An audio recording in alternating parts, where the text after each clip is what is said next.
पापा पापा मुझे चोट लग गई, खून आ रहा है।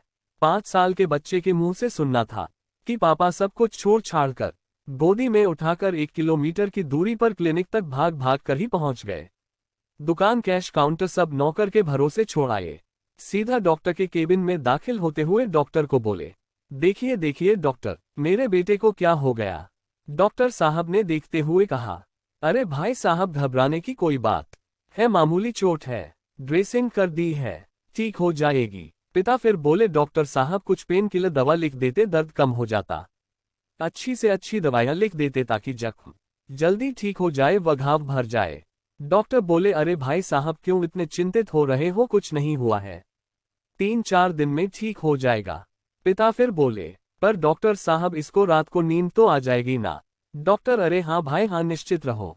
बच्चे को लेकर लौटे तो नौकर बोला, सेठ जी आपका ब्रांडेड महंगा शर्ट खराब हो गया, खून लग गया, अब ये दाग नहीं निकलेंगे। पिता बोले, भाई साहब कोई नहीं, ऐसे शर्ट बहुत आएंगे जाएंगे, मेरे बेटे का खून बह गया, वो चिंता खाए जा रही है, कमजोर नहीं हो जाए।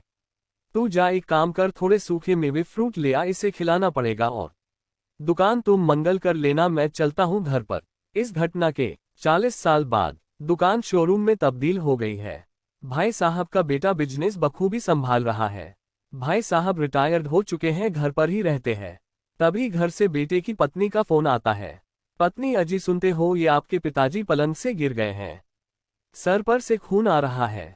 लड़का बोला, अरे यार ये पिताजी भी ना, इनको बोला जमीन पर सो जाओ, सोते नहीं, पलंग पर ही सोते हैं।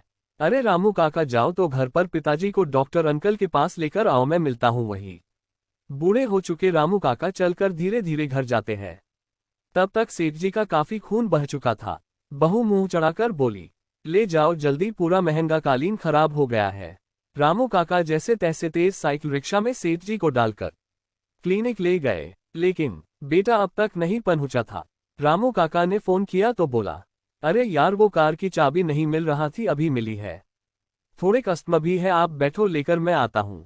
जो दूरी 40 साल पहले एक बाप ने बेटे के सर पर खून देखकर 10 मिनट में बेटे को गोदी में उठाकर भागकर तय कर ली थी, बेटा 1 घंटा 10 मिनट में कार से भी तय नहीं कर पाया था।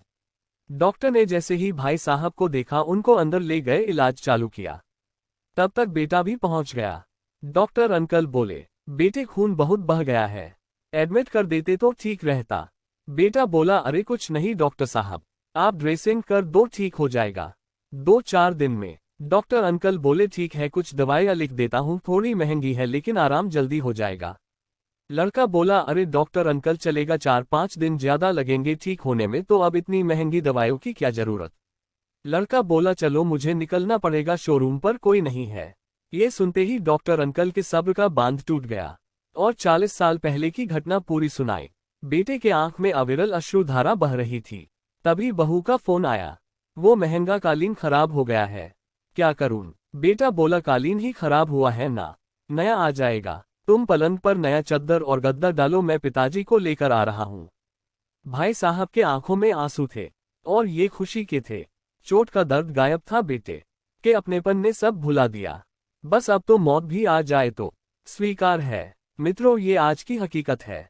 आज हमारे अंदर का इंसान मर चुका है। माँ बाप एकाकी जीवन जी रहे हैं और बेटा सफलता और दौलत की चकाचौंध में खोकर सब कुछ भूल चुका है।